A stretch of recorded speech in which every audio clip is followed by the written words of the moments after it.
Hello दोस्तों, मेरा नाम है शिवम। दोस्तों, आज का ये वीडियो काफ़ी इम्पोर्टेंट है।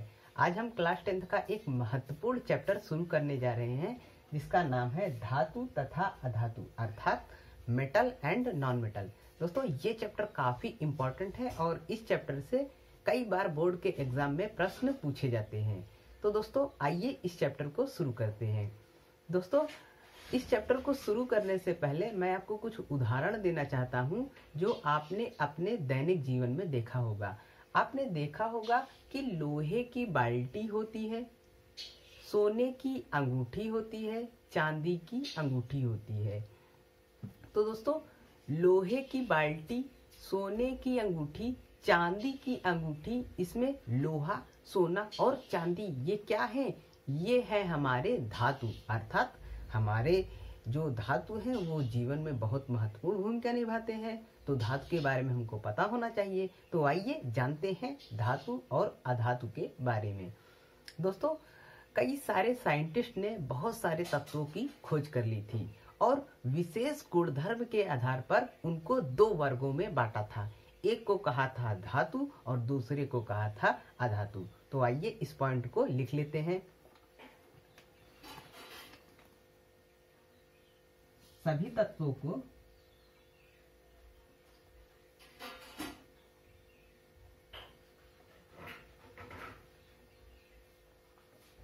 विशेष गुणधर्म के आधार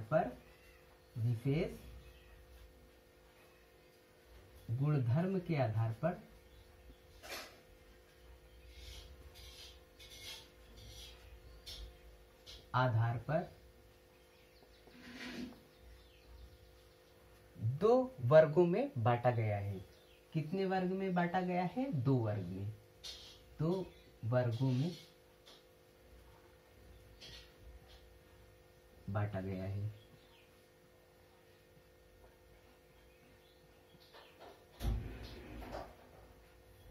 पहला वर्ग है धातु और दूसरा है अधातु।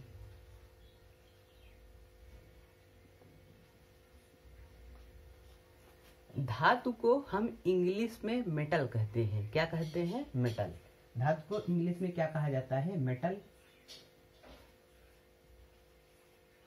और अधातु को इंग्लिश में कहा जाता है नॉन मेटल। ओके, तो आइए धातु के बारे में काफी अच्छे से जानते हैं। तो सबसे पहली हेडिंग लिखते हैं धातु, अर्थात मेटल।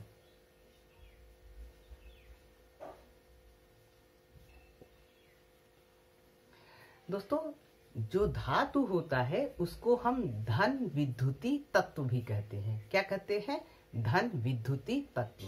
तो आइए इस पॉइंट को लिखते हैं। इन्हें धन विद्युती तत्व भी कहते हैं। ओके, ये पॉइंट क्लियर हो गया कि इनको धन विद्युती तत्व भी कहते हैं। दोस्तों, अब हम कैसे जानेंगे कि कोई भी तत्व धातु है कि अधातु है? तो इसको बहुत आसानी से समझा जा सकता है।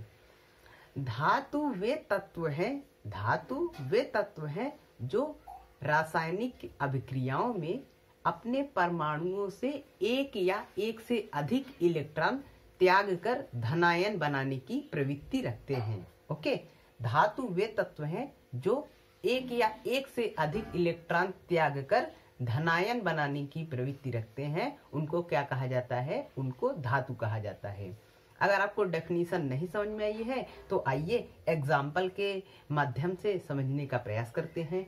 तो देखिए, मैं एक एग्जाम्पल ले रहा हूँ। ये देखिए, मैं लिख रहा हूँ सोडियम। ये क्या है? सोडियम है। आपने क्लास 9th में पढ़ा होगा। ओके, तो ये क्या है? सोडियम। ये है हमारा सोडियम। इसका जो इलेक्ट्रॉनिक विन्यास होता है वो होता है 1s2 2s2 2p6 3s1। अगर मैं इसको ऐसे लिखूं 281, तो आप देख पा रहे हैं इसके बाह्यतम कोष में कितने इलेक्ट्रॉन है? इसके बाह्यतम कोष में 1 इलेक्ट्रॉन है। अगर ये 1 इलेक्ट्रॉन त्याग देगा तो ये बहुत ज्यादा स्टेबल हो जाएगा, ये बहुत ज्यादा स्टेबल हो जाएगा। तो ये क्या करेगा? अपने बाह्यतम कोष से 1 इलेक्ट्रॉन त्याग देगा जब ये रासायनिक अभिक्रिया करने जाएगा। तो ये क्या करेगा? अपने बाह्यतम कोष से 1 इलेक्ट्रॉन त्याग देगा।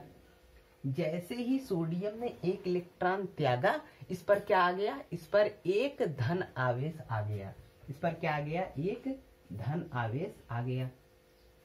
तो अब इसका इलेक्ट्रॉनिक विन्यास क्या हो जाएगा? इसका इलेक्ट्रॉनिक विन्यास हो जाएगा 1s2 2s2 2p6, ओके, अर्थात 28। तो आप यहाँ पर ये देख पा रहे हैं कि सोडियम हमारा क्या है? मेटल है। ये मेटल क्यों है? क्योंकि ये बाह्यतम कोष से 1 इलेक्ट्रॉन त्याग रहा है और इस पर एक धन आवेश आ रहा है। तो इस प्रकार हम कह सकते हैं धातु वे तत्व हैं जो सामान्य अभिक्रियाओं में अपने परमाणुओं से एक या एक से अधिक इलेक्ट्रॉन त्याग कर धनायन बनाने की प्रवृत्ति रखते हैं। तो आइए इस डेफिनेशन को लिखते हैं।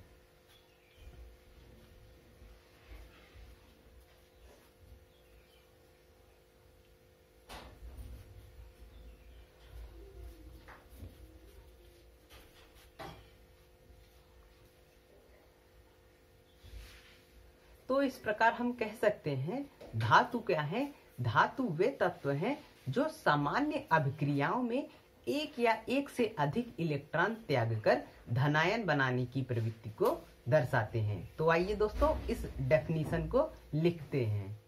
तो चलिए दोस्तों धातु की परिभाषा को लिख लेते हैं। मैं यहाँ पर लिख रहा हूँ धातु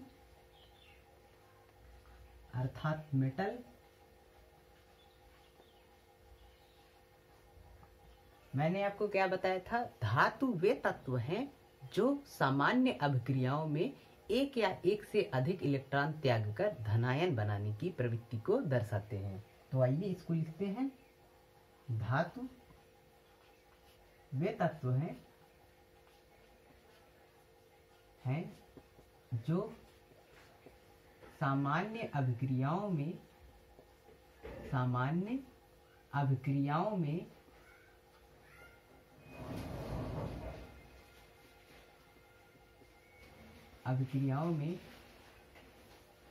अपने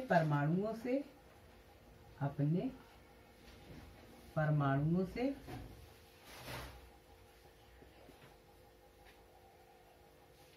एक या एक से अधिक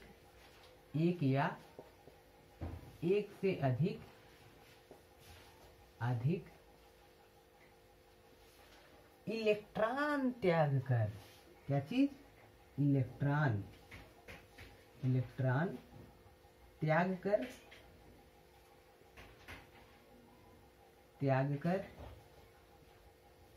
धनायन बनाने की प्रवृत्ति को दर्शाते हैं। ओके,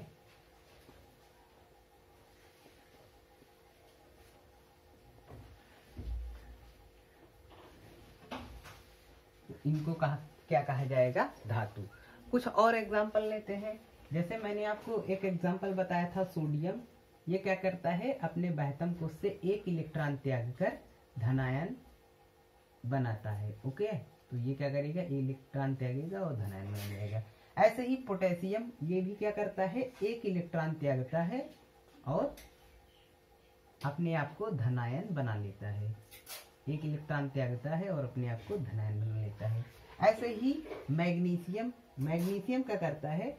ये 2 इलेक्ट्रॉन त्यागता है। कितने? 2 इलेक्ट्रॉन। तो ये क्या करेगा? 2 इलेक्ट्रॉन को त्यागेगा और अपने ऊपर 2 धन आवेश बना लेगा। तो ये सारे क्या है? धातु। कुछ एग्जाम्पल लिख देते हैं जिससे कि आपको अगर कोई पूछे धातु के एग्जाम्पल बताइए तो आप बता पाए। तो पहला एग्जाम्पल है सोना, चांदी, तांबा, सोडियम, पोटेशियम और पारा। ये काफी महत्वपूर्ण एग्जाम्पल है धातु की। ओके, तो ये बात हो गई धातु के बारे में। अब आइए अधातु क्या होता है और उसकी क्या डेफिनेशन होती है उस पर बात करते हैं।